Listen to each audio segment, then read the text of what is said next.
So 9వ అధ్యాయం చివర సర్వమానవులకి కూడా ఈ పరతత్వాన్ని పరమాత్మను తెలుసుకోవడానికి కృషి చేసి అభ్యసించి దాంట్లో సిద్ధిని పొందేటువంటి అవకాశము ఉన్నది. సర్వమానవులకు అంటే దాంట్లో అధమాతి అధముడు కూడా ఇంక్లూడ్ చేశాడు కృష్ణుడు. ఎవరు? దురాచారుడు, దుర్మార్గుడు, దుష్టుడైన వాళ్ళల్లో దుర్మార్గత్వంలో చాలా అందవేసిన చెయ్యి అలాంటి వాడైనప్పటికీ కూడా ఒకసారి దృష్టి మార్చుకొని అనన్య దృష్టితో పరమాత్మను ఆశ్రయించినప్పుడు భజించినప్పుడు సాధువు అవుతాడు. తర్వాత శాశ్వతమైన శాంతిని పొందుతాడు. ఇంతకంటే అశభావం హామీ ఎవరిస్తారండి? నువ్వు ఎట్లాంటి వాడవో ఇంతకుముందు నాకు తెలియదు, ఇప్పుడు నువ్వు సాధువు అవుతావు ఎప్పుడు నన్ను ఆశ్రయిస్తే, అంతేగా. అది అందుకే సర్వం జ్ఞానప్లమేనేవ వృజినం సంతరిష్యసి 4వ అధ్యాయంలో చెప్పాడు. వృజినం అంటే పాపం. ఎంత పాపం అయినా సరే, అది పాప సముద్రం అయినా సరే, జ్ఞానప్లవేన ఏవ, జ్ఞానం అనే నౌక ద్వారా దాటగలడు. జ్ఞానం అలాంటిది, అంత శుద్ధి చేస్తుంది మనిషి, దానికి మించింది లేదు. నహి జ్ఞానేన సదృశం పవిత్రమిహ ఉద్యతే 4వ అధ్యాయంలో చెప్పాడు. జ్ఞానము కంటే పవిత్రమైనది మరొకటి లేదు, అజ్ఞానము కంటే దోషభూయిష్టమైంది మరొకటి లేదు. అవునా? అందుకు భక్తి అంటే అది జ్ఞానంతో కూడిన భక్తి అవ్వాలి. ప్రతి అధ్యాయంలో అదే చెప్తున్నాడు ఇక్కడ భగవంతుడు. అజ్ఞానంతో ఉండే భక్తి వల్ల ప్రయోజనం లేదు. సరే, ఇప్పుడు ఎలాంటి వారైనా తక్కువ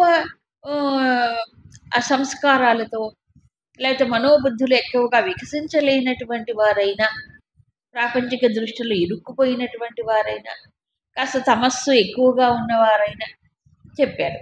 ఎవరండి వాళ్ళు? స్త్రియ వైశ్యాహ తథా శూద్రాహ. ఈ మూడు కూడా ఏం చెప్పారు? 3 రకాలైనటువంటి మానసికమైన పరిస్థితులు. అది స్త్రియ అంటే ఎవరు?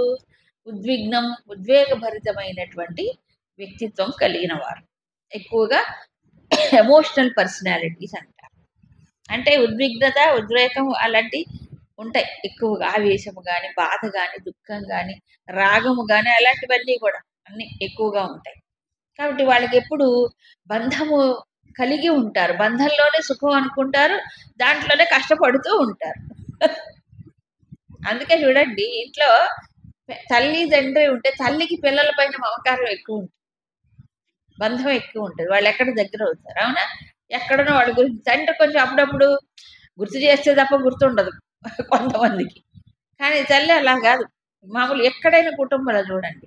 అంటే స్త్రీలకు సహజంగా మమకారం ఎక్కువగా, మోహం, అటాచ్మెంట్ ఉంటాయి. అది జన్మతః వస్తుంది, అది స్త్రీ బుద్ధి అంతే. ఎవరో కొంతమంది, ఎవరెవరు రాణి మదాలస ఎక్సెప్షనల్ కేసెస్ అనమాట. ఆవిడ రాణి అయితే ఎంత గొప్ప చూడాలైనా హేమలత వృత్తాంతం అని త్రిపుర రహస్యంలో వస్తుంది. ఇంకో ఆవిడ కూడా ఉంది, చూడాలని ఎవరో ఆవిడ రాణి, ఆవిడ కూడా.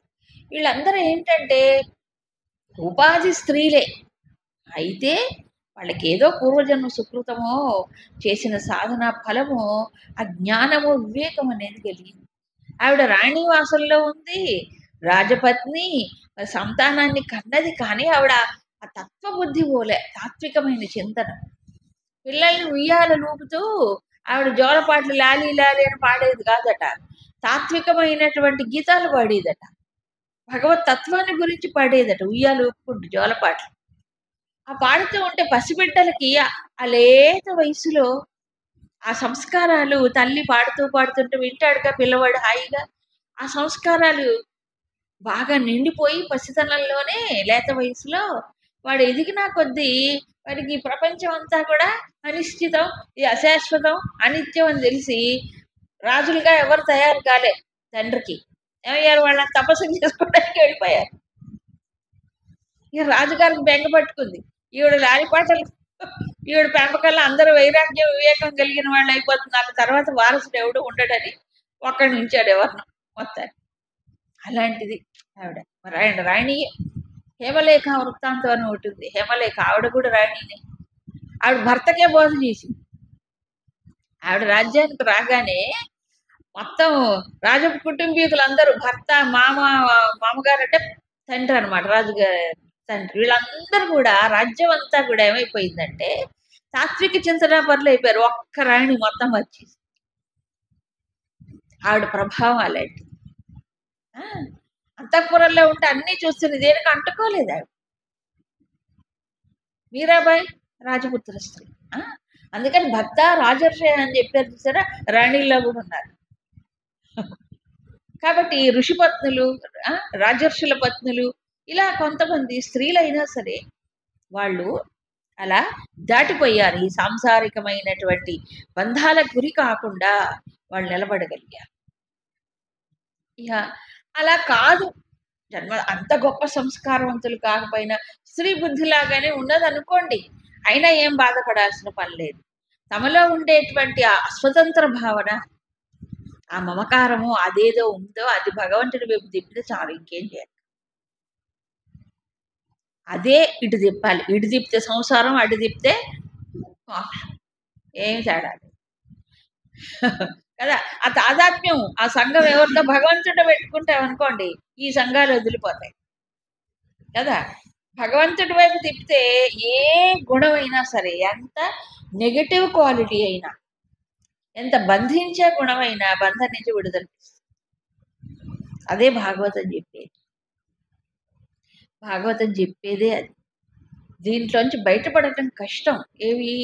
ఈ రజోగుణ తమో గుణముల నుంచి బయటపడటం కష్టం. రజో రాగాత్మకం విత్ రాగం రాగం రాగం రాగం రాగం మాయ రోగం, అది మహారోగం. అవునా కాదు? కాబట్టి ఈ రాగము, ఈ అనురాగము ఎటు తిప్పాలి? భగవంతుడి వైపు తిప్పారు అనుకోండి, పెద్ద అదే సాధన అయిపోతుంది, గొప్ప సాధన. ఉండటంలో తప్పులే, అడు తిప్పండి.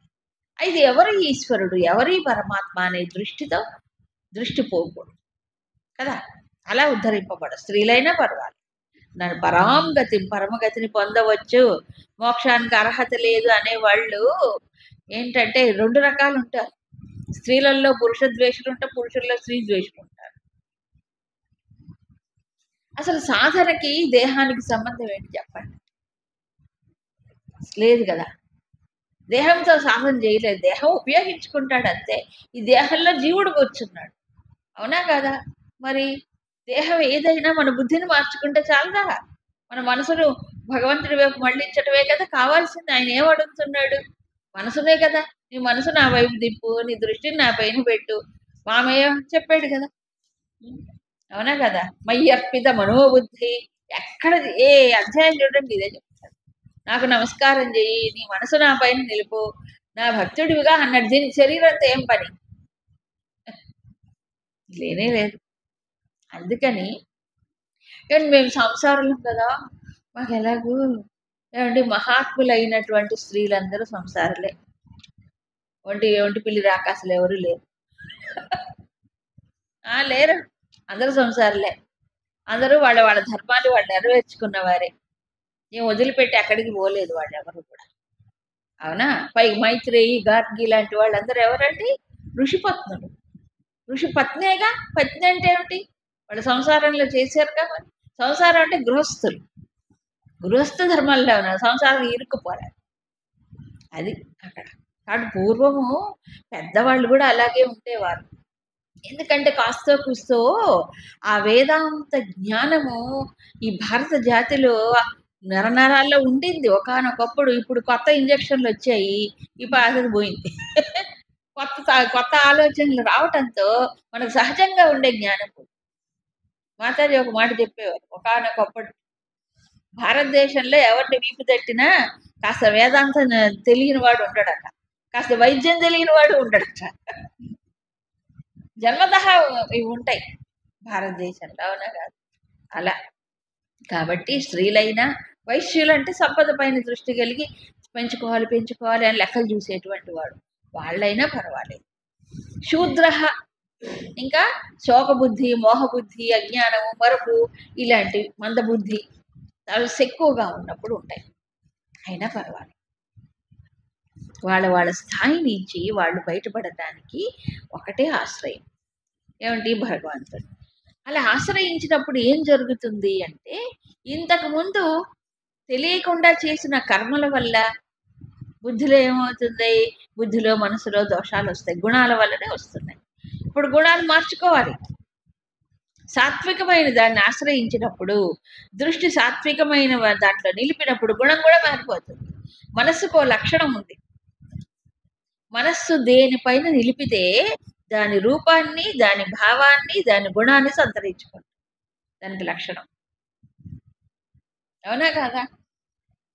మీరు రావణాసురుడిని తలుచుకోండి, ఊరికే తలుచుకుంటే ఏమవుతుంది? కాసేపు రజోగుణం, రాజసికమైన ఇది లోపల వస్తుంది. మీరు రాముడిని తలుచుకోండి, ఎలా ఉంటుంది? సీతమ్మని తలుచుకోండి, మెల్లగా శూర్పణఖని తలుచుకోండి. అవునా కాదా? అంటే మన తలపును బట్టి, దేని మీద మన తలపు నిలుస్తుందో దాన్ని బట్టి దాని గుణము, అవునా కదా, దాని భావము, దాని కలరింగ్ అంటారు, అది మనసుకు వస్తుంది, ఆ రూపాన్ని సంతరించుకుంటుంది. అంతే, ఇది లాజిక్. కాబట్టి ఈ తమోగుణం ఉన్నా, రజోగుణం ఉన్నా, అవునా, ఎమోషనల్ పర్సనాలిటీ అయినప్పటికీ కూడా వాళ్ళకు ఉన్నటువంటి దాన్ని భగవంతుడి వైపు మళ్ళించినప్పుడు ఏం జరుగుతుంది? తప్పకుండా వాళ్ళ యొక్క సంస్కారాలు మారతాయి. ఏదైతే క్షుద్రమైనటువంటి, అల్పమైనటువంటి దృష్టి ఉందో అది చెరిగిపోతుంది. పరమ పాపాత్ముడైనమో పరమ పుణ్యాత్ముడు కావచ్చు. ఆ అవకాశం ఉంది. మార్చుకోవటమే మానవ జన్మకు సార్థకత. ఇది ఎలాగూ? శ్రద్ధతో, ఉపాసనతో, నిరంతర స్మరణ లేక చింతనతో అది సాధ్యం. అది అభ్యాసం నిరంతరము సాగాలి, శ్రద్ధతో చెయ్యాలి, ఉపాసన దృష్టితో చెయ్యాలి. అందుకు నువ్వు ఎక్కడ పుట్టావని కాదు, పుట్టిన తర్వాత ఏం చేస్తున్నావు అది ముఖ్యం కదా. ఎక్కడ పుట్టిన అందుకే అంటారు చూడండి, పంకజం. పంకజం అంటే ఏంటి? బురదలో పుట్టేది, కానీ ఎంత స్వచ్ఛంగా ఉంటుంది బురద అంటది. అవునా? అట్లాగే మట్టిలో మాణిక్యాలు అంటారు. అవునా? అంటే మాణిక్యాలు ఎక్కడుంటాయి? జెమ్స్ ఆకాశంలోంచి రావు, మట్టిలోంచే వస్తాయి, వాటి శుద్ధి చేస్తాయి, అంతే. అలాగే ఇదంతా ఏంటంటే ఒక రకంగా చెప్పాలంటే ప్యూరిఫికేషన్ ప్రాసెస్. బంగారము గడిలోంచి తీసినప్పుడు మిలమిలా మెరిసిపోతుందా? ఏమవుతుందని బాగా పుటం పెట్టాలి. పుటం పెడితేనే. అట్లాగే సాధకుడు కూడా అంతే. అయితే కృషిలో తేడాలు ఉంటాయి. రజోగుణం ఎక్కువ ఉండి, తమోగుణం ఎక్కువ ఉండి, ఆవేశం ఇవి ఎక్కువ ఉన్న వాళ్ళు ఏం చేయాలి? ఎక్కువ కష్టపడాలి, ఎక్కువ సాధన చేయాలి, అంతే. ఇప్పుడు ఉదాహరణకి రామదాసు మొదలైన భక్తులు వాళ్ళ చరిత్రను మనం ఒకసారి చూస్తే, ఆయనకు కూడా బాధ కలిగింది, కోపం వచ్చింది. ఎవరిపైన? దేవుడి పైన కోపం వచ్చింది. వస్తే పర్వాలేదు, దేవుడేగా, ఏమంటారు? వేరే వాళ్ళపైన కోపం చూస్తే ఊరుకోరు. కానీ ఆ భగవంతుడిని ఇష్టంగా, చనువుగా, సన్నిహితంగా భావన చేసి కోపగించుకున్నా ఏం కాదు కదా. ఏమవుతుంది? దృష్టి భగవంతుడి పైన ఉంది కాబట్టి అది మారిపోతుందండి. అదే గొప్పతనం. అవునా? జైల్లో పడ్డాడు రామదాసు, అవునా, గుడి కట్టించినందుకు. దెబ్బలు కొట్టారు అతన్ని వీపైన, కొరడా దెబ్బలు తిన్నాడు. ఆ దెబ్బలు తట్టుకోలేక తిట్టాడు రాముణ్ణి. ఏమయ్యా, ఎవరబ్బా సొమ్మని కులుకుతున్నావు బాగా, అవునా?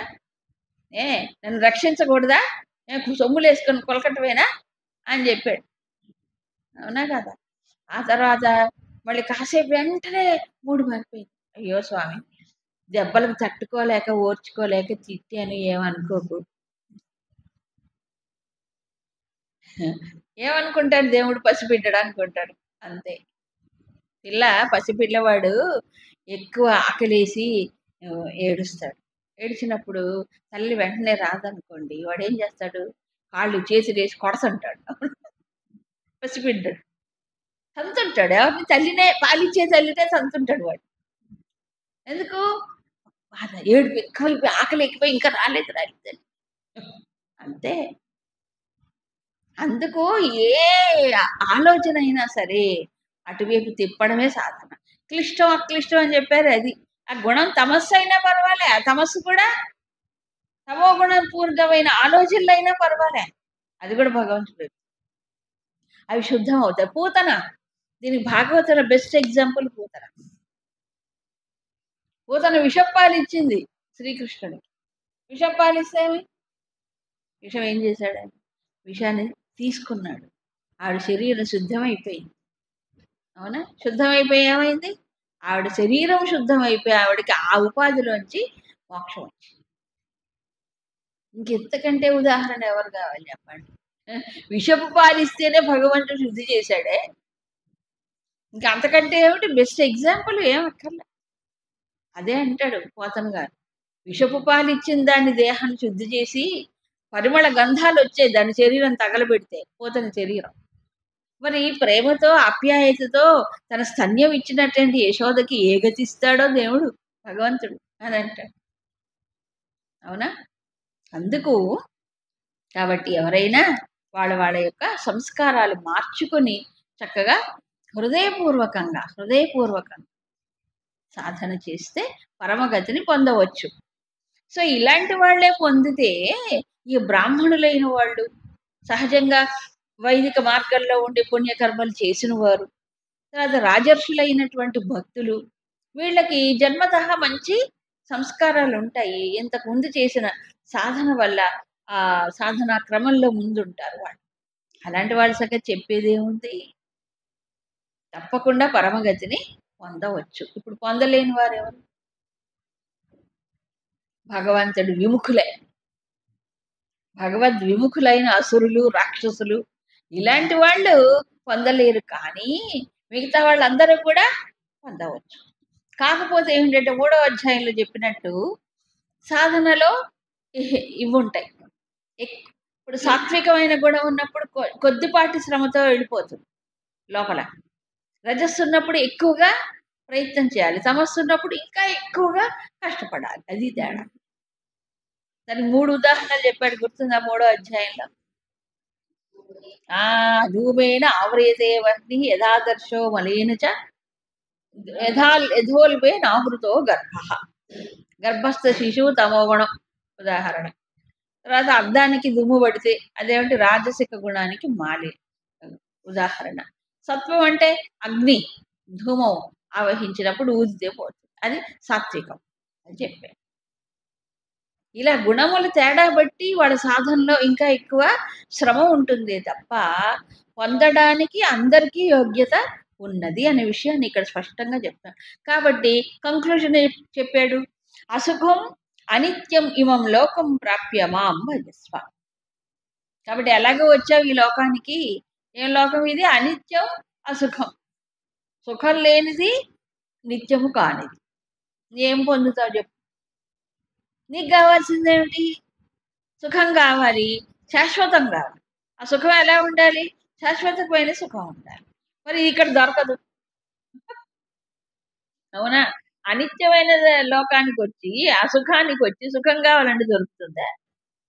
శాశ్వతమైన సుఖం కావాలంటే దొరుకుతుందా? దొరకదు. కాబట్టి మాం భజస్వ, నన్ను భజించు అని చెప్పాడు. సరే, ఎలా భజించాలి అని చెప్పారు. ఏమని? ముందు మనస్సు నా పైన నిలుపు, ఫస్ట్ పాయింట్. 2 భక్తితో నిలుపు. భక్తి అంటే అక్కడ భగవంతుడి యందు ఇష్టము, ప్రేమ కావాలి. 3వది మద్యాజీ. యాజీ అంటే నాకు సమర్పణ చేయి, నువ్వేది చేసినా నాకు సమర్పణ చేయి. మాం నమస్కురు, నాకు నమస్కారం చేయి. నమస్కారం అంటే ఇట్లా కాదు, మరేమిటి? నమమా నమమా. ఈ ఉపాధి తాదాత్మ్యములు నుంచి బయటపడటానికి చేసేటువంటి సాధన. నాది కాదు, నాది ఏది? నాది అనుకున్నది ఏది నాది కాదు. ఇదంతా బయట నుంచి చేసింది బయట వెళ్ళిపోతుంది. మనం ముద్ర వేసుకున్నాం స్టాంపులు, అంటే నాది నాది అనుకొని నేను నీకు ఇస్తున్నాను అనుకున్నాను. నాది అనుకోకపోవడమే సాధన. నమమ.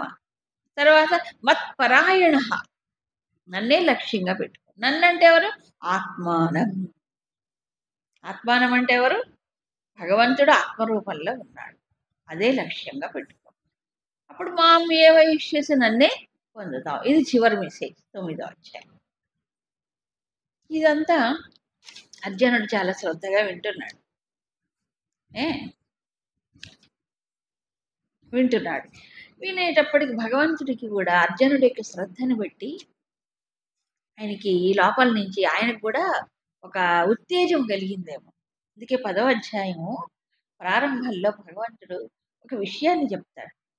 ఆయనకి అర్జునుడి యొక్క శ్రద్ధని చూసి ఏమనిపిస్తుందంటే వీడికి ఇంకొంచెం బాగా చెప్తే ఇంకా బాగా అందుకుంటాడేమో అనిపించిందట. చూడండి. శ్రీ భగవానువాచ భూయ ఏవ మహాబాహో శృణు మే పరమం వచః యత్తేహం ప్రీయమాణాయ వక్ష్యామి హితకామ్యయా.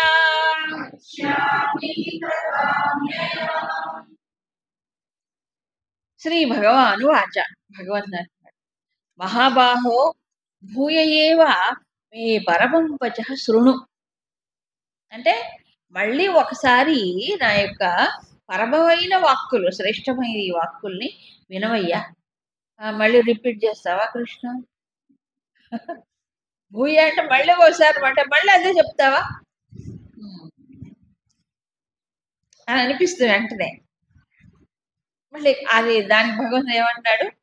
ఎత్తే అహం ప్రీయమాణాయ హితకామ్యయా వక్ష్యామి. మళ్ళీ చెప్తున్నాను అంటే ఇక్కడ అర్థము చెప్పిందే చెప్పటం కాదు. ఇంకోటి ఏంటంటే శాస్త్రంలో ఈ కొన్ని విషయాల్లో పునరుక్తి దోషం లేదు. సాధారణంగా పునరుక్తి దోషం ఎక్కడ చెప్పింది చెప్పటం. కానీ కొన్ని విషయాల్లో సందర్భాలలో చెప్పిందే చెప్పటం అంటే పునరుక్తి అనేది దోషం కాదట. అంటే అది అతి ముఖ్యమైన విషయం అయినప్పుడు, సాధకుడికి చాలా అవసరమైన విషయం అయినప్పుడు అది చెప్తారు. కానీ ఇంతకుముందు చెప్పినట్టుగా అదే రిపీట్ చేయరు.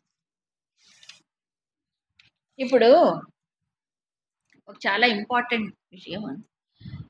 ఒకళ్ళకి మనం అది చెప్పాం, అది వాడు చెయ్యాలి, వాళ్ళ ద్వారా జరుగుతుంది అనుకోండి, అది వాళ్ళకి అవసరమైంది. కాబట్టి ఏం చెప్తాం మనం? ఒకసారి బయటికి వెళ్ళే ముందు ఒకసారి ఇదిగో డబ్బులు జాగ్రత్తగా పెట్టుకో,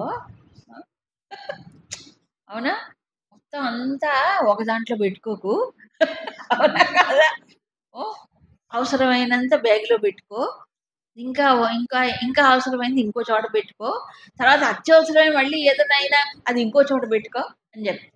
అవునా కదా? పెద్దలు చెప్తారు జాగ్రత్తగా. ఇప్పుడు ఏం పెద్దల మాటలు పట్టించుకోరు, అంతా బ్యాగ్లో పెట్టి బ్యాగ్ పోసేస్తాడు, అయిపోతుంది. స్టైల్ అంతా. పూర్వం అలా ఉండేది కాదు, జాగ్రత్తగా ఉండేవాడు. సరే ఒకసారి చెప్పి ఆ తర్వాత మళ్ళీ రైలు ఎక్కుతున్నారు. రైలు ఎక్కే ముందు కూడా ఏం చెప్తారు? ఇదిగో జాగ్రత్త, ఒక చోట పెట్టుకోకు, పెట్టుకున్నావా, సరే నేను చెప్పింది చేసావా అని అడుగుతారు. అవునా కదా? రెండోసారి. ఆ తర్వాత రైలు వచ్చింది, కూర్చున్నారు సీట్లో. ఇంకా పెద్ద జంక్షన్ కాబట్టి 5 నిమిషాలు ఆగింది. పక్కన సీట్లో కూర్చొని తల్లి, ఇదిగో జాగ్రత్తగా పెట్టుకున్నావా లేదా, మళ్ళీ అయితే కొత్త ప్రదేశానికి వెళ్తున్నావు, ఇబ్బంది పడతావు అంటే ఆ పిల్ల ఏమంటుంది? అవునమ్మా సరేలే చెప్పాక ఒకసారి. వీళ్ళు అంటారు, విసుక్కుంటారు. కానీ తల్లికి అలా అనిపించదు. అవునా కాదా? చాలా ముఖ్యమైన విషయాన్ని అలా చెప్తారు. ఇలా ఎన్నో మనకు ప్రపంచంలో కనిపిస్తాయి. మార్కెట్కి వెళ్తున్నాడు భర్త, భార్య ఏం చేస్తుంది? ఏమండోయ్ అన్ని లిస్ట్ ఇచ్చారు, పచ్చిమిరపకాయలు మర్చిపోకండి. అది లేకపోతే ఏ పని జరగదు. అవునా? లిస్టులు అంతా అందుకని మర్చిపోతాడు. ఆయనకు అలవాటు మర్చిపోవడం, మన జన్మ హక్కు కదా మర్చిపోవడం. అన్ని పుస్తకాలు పేపర్లో రాసిన పేపర్ చూసుకోడుగా, చూసుకోవడం మర్చిపోతే ఏం చేయాలి? ఇంకా రాసుకున్నా చూడరు, చూసినా వాళ్ళకి గుర్తు. విచిత్రం అదే, ఈ మైండ్ అంత ఎబ్సెంట్గా ఉంటుంది, అన్ని మర్చిపోతారు. ఒకసారి పేపరు మర్చిపోతారు, పేపర్ చూడటం వల్ల చూసినా అది కనిపించదు, ఒకసారి చూస్తే కనిపిస్తుంది, రెండోసారి చూస్తే అది కనిపించదు, ఎందుకు మైండ్ ఎక్కడో ఉంటుంది అది. అందుకని వీళ్ళు ఏం చేస్తారు, వాళ్ళు మర్చిపోతుంది తెలుసు కాబట్టి మళ్ళీ మళ్ళీ చెప్తుంటారు. మీరు పచ్చిమిరపకాయలు తేకపోతే మళ్ళీ నేను పంపిస్తా ఈసారి ఊరికే. అవునా, ఎందుకలా అవసరం. ఇలాగే ఈ వేదాంతం ఏంటంటే విన్నట్టే బాగుంది, విన్నంతసేపు బాగుంటుంది, అర్థమైనట్టే ఉంటుంది, మళ్ళీ బయటకు పోయినా ఆవిరైపోతుంది. ఆవిరే పెనం మీద నీళ్ళు చల్లినట్టే, నిలవదు. అవునా, నిలవదు అసలు. అందుకు ఒక రకంగా ఏమిటంటే భగవంతుడు ఇప్పుడు ఈ అందరూ ఒక రకంగా ఉండరుగా శ్రోతలు. అర్జునుడైనా ఎంత ఏడ్చాడు, ఎంత సమస్యలో కూరుకుపోయాడు, ఆ తట్టి లేపి నెమ్మదిగా ఇప్పటిదాకా తీసుకొచ్చాడు భగవంతుడు. ఇప్పుడు అర్జునుడికి చాలా ఆసక్తి కలిగి ప్రశ్నలు కూడా వేస్తూ అంత ఏకాగ్రత వింటున్నాడు. కానీ భగవంతుడికి ఏమిటి, మళ్ళీ ఇంకా మంచి విషయాలు చెప్పాలని ఆయనకే వచ్చింది. ఎట్లా అంటే వినే శ్రోతను బట్టి చెప్పేవాడికి ఉత్సాహం కలుగుతుంది. ఈ జగద్గురు అయినా మామూలు వాళ్ళైనా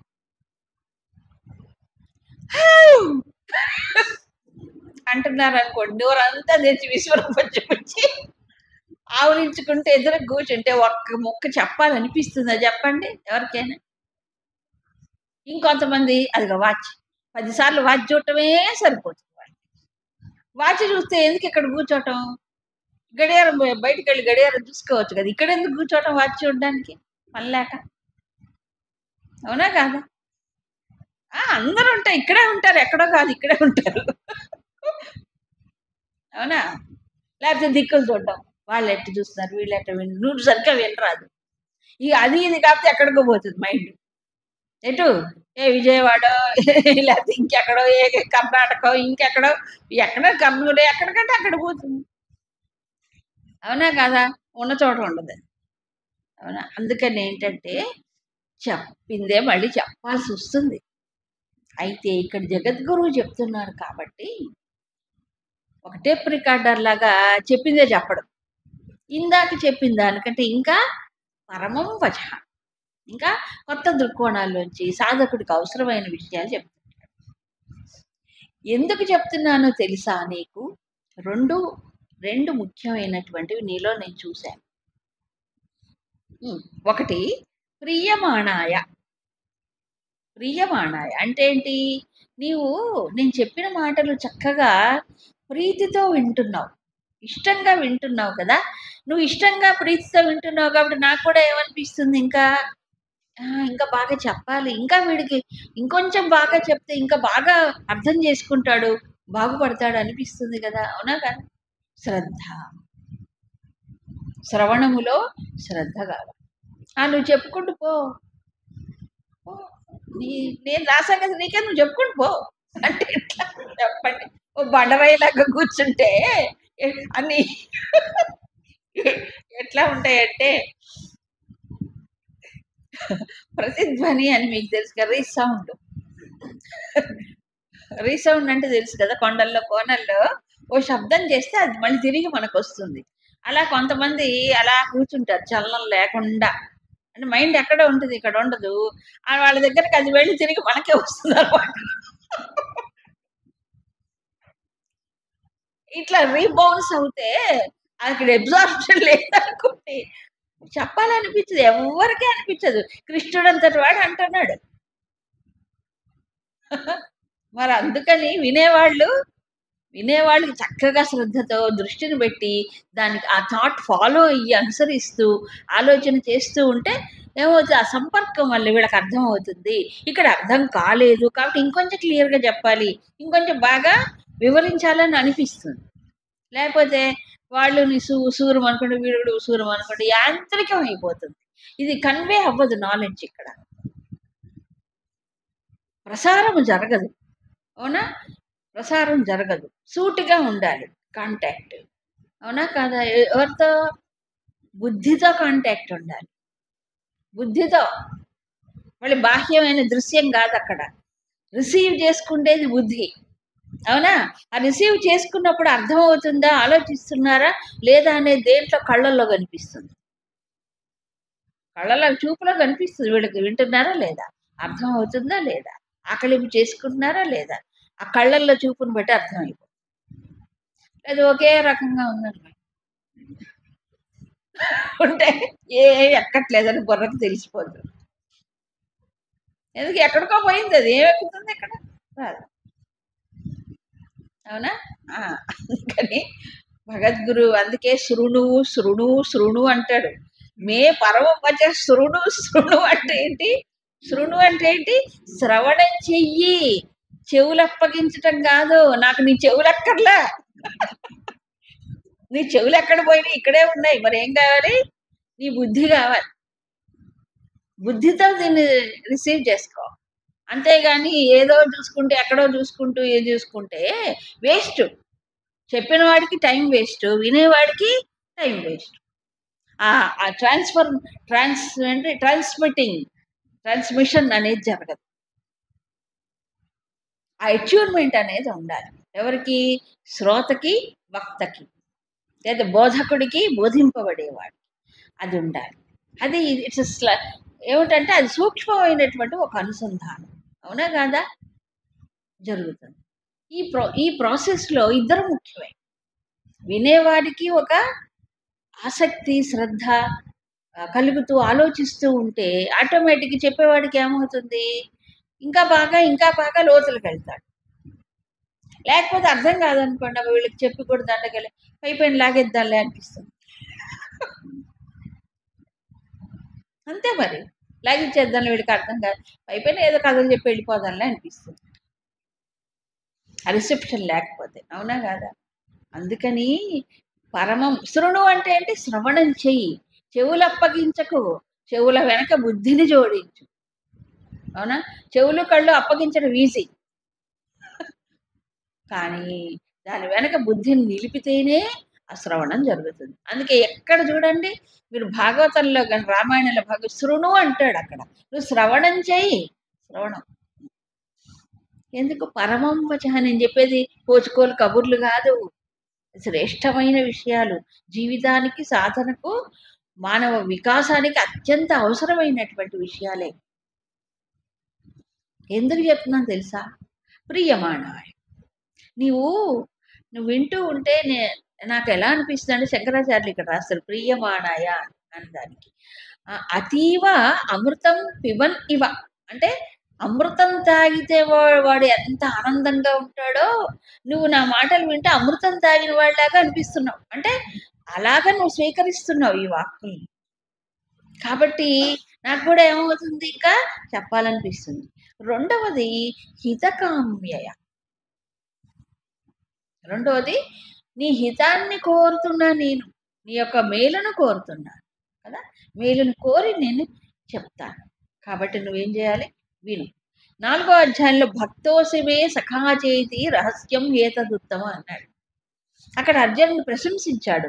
నువ్వు భక్తుడివి, పైగా నాకు స్నేహితుడివి. అవునా కదా? అందుకు ఉత్తమమైనటువంటి గూఢమైన విషయాన్ని నీకు నేను చెప్తున్నాను. ఇక్కడ ఏమంటున్నాడు? అర్జున్లో దృష్టి మారిపోయింది. 4, 9, 10వ అధ్యాయం దగ్గరకు వచ్చేటప్పటికి అతని అవుట్లుక్ మారిపోయింది కదా. చక్కగా రెస్పాండ్ అవుతున్నాడు. ఇప్పుడు కృష్ణుడు చెప్పిన దానికి ప్రతిస్పందిస్తున్నాడు. ఆ ముఖంలో తేడా కనిపిస్తుంది. అందుకని నువ్వు చక్కగా వింటున్నావు, గ్రహిస్తున్నావు. నీకు ప్రీతి కలిగించడానికి చెప్తున్నాను. ఏమిటి? నీకు ప్రీతి కలిగించడానికి. నువ్వు ఇష్టంగా వింటున్నావుగా. అయితే హితకామ్యయ, ఈ ప్రియం హితం రెండిటికి కొన్ని చోట్ల లింకులు ఉండవు, కానీ ఇక్కడ రెండు ఒక చోటే కుదురుతున్నాయి. అంటే ఏంటి? మామూలుగా ప్రీతి కలిగించడానికి ఏ ముఖస్థితి మాట్లాడని చెప్పచ్చు. అవునా? ఎవరైనా పొగిడారనుకోండి, ముఖం ఇలా అయిపోదు, బల్బు ఇలా వెలిగినట్టుగా అయిపోదా? అబ్బా మీరు ఎంత మంచివాళ్ళని, ఓ నా కోసం ఇది తెచ్చారా, థ్యాంక్ యూ వెరీ మచ్. ఇది ఎక్కడి నుంచి తెచ్చారు, ఇది ఎక్కడ దొరకదే అంటే ఊగిపోతాం. అవునా కదా? ఏదైనా ఒక ఒక పొగడ్త పొగిరనుకోండి, ఈ అహం ఏమైపోతుంది, ఇలా ఊగిపోతుంది. ఈ ఎవరైనా చేస్తారు, మామూలు కాదు. ఇక్కడ అర్జునుడు దేంట్లో ప్రీతి పొందుతున్నాడు? భగవంతుడు వాక్కులో ప్రీతి పొందుతున్నాడు. ఇష్టంగా అమృతంలాగా ఆస్వాదిస్తున్నాడు కదా. ఇలాంటి వాడికి భగవంతుడు ఏమనుకుంటున్నాడు? ప్రీతికరం అంటే భగవంతుడు వాక్కులో ప్రీతి చూపిస్తున్నాడు కాబట్టి ఇంకా ఇతనికి ఆత్మ వికాసంలో ఇంకా ముందుకు తీసుకెళ్ళాలి ఇతన్ని అనిపిస్తుంది. ఇది హితం. సో ప్రియానికి హితానికి తేడా లేదు. వ్యక్తిగతమైన ప్రశంసలు ఎవరికైనా ప్రీతి కలిగిస్తాయి. అర్జునుడి వ్యక్తిత్వం వేరు. ఇక్కడ అర్జునుడు ఎలాగున్నాడు? శిష్యుడుగా శరణాగతి పొందాడు అర్జునుడు. కాబట్టి భగవంతుడిని అనుసరిస్తూ ఉన్నాడు ఆయన. దాన్ని ఏ బుద్ధితో అనుసరిస్తూ ఉన్నాడు. కాబట్టి హితం చెయ్యాలనుకున్నాడు. ప్రియం కాదు, ప్రియం నీలో ఉంది కాబట్టి నేను నీకు హితం చెయ్యాలి. రామాయణంలో, భారతంలో అనేక చోట్ల ఈ ప్రియానికి హితానికి తేడా చాలా స్పష్టంగా చెప్తాడు. సులభా పురుషారాజన్. ఈ ప్రపంచంలో చాలా మంది సులభంగా దొరుకుతారు. ఏమిటది? ప్రియంగా మాట్లాడేవాళ్ళు. చాలా మంది ప్రియంగా మాట్లాడేవాళ్ళు దొరుకుతారు. ప్రియంగా మాట్లాడుతుంటే ఎవరికైనా ఇష్టమే కదా. కానీ హితాన్ని కోరి సత్యాన్ని చెప్పేవాళ్ళు చాలా తక్కువ. ఏమిటి? హితాన్ని, మేలును కోరి సత్యాన్ని ఉన్నదున్నట్టుగా చెప్పేవాడు చాలా తక్కువ. వక్త శ్రోతాచ దుర్లభ. చెప్పేవాడు తక్కువే. అలా ఎవరైనా హితాన్ని కోరి సత్యం చెప్పినా దాన్ని గ్రహించేవాడు తక్కువ, ఇంకా అర్థంగా ఉంటారని. ఎవరు ఈ ప్రపంచంలో? రామాయణంలో చెప్పారు. మారీచుడు అంటాడు ఈ మాట, రావణాసుడితో అంటాడు. హితాన్ని చెప్తున్నాడు రావణాసురుడికి. అవునా కాదా? అది పథ్యం. పథ్యం అంటే నీకు అవసరం, ఇప్పుడు అది కష్టమైనా సరే సత్యం చెప్పాలి. ప్రియంగా ఏదో ప్రియోక్తులు బలికి అప్పటికప్పుడు తప్పించుకోవడం, పబ్బం గడుపుకోవడం కాదు కదా. మరి లోతుగా ఆలోచించేవాడు ఎప్పుడు ఏం చేస్తాడు?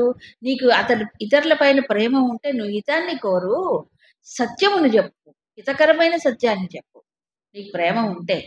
అంతే కదా. వాళ్ళు పొగిడి పోడేసి వాళ్ళ దగ్గర ఏం లాగేసేసి నీ పబ్బం గడుపుకోవడం ఏం కాదు, అది గొప్ప ఏం కాదు. అందరూ చేసే పనే. ప్రపంచంలో అందరూ స్టేజ్ల మీదకి ఎక్కించి దండలేసి ఆహా ఓహో అని పొగిడేసి ఎట్లా?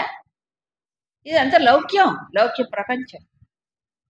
ఈ భగవంతుడు ఆయనకేం కర్మ?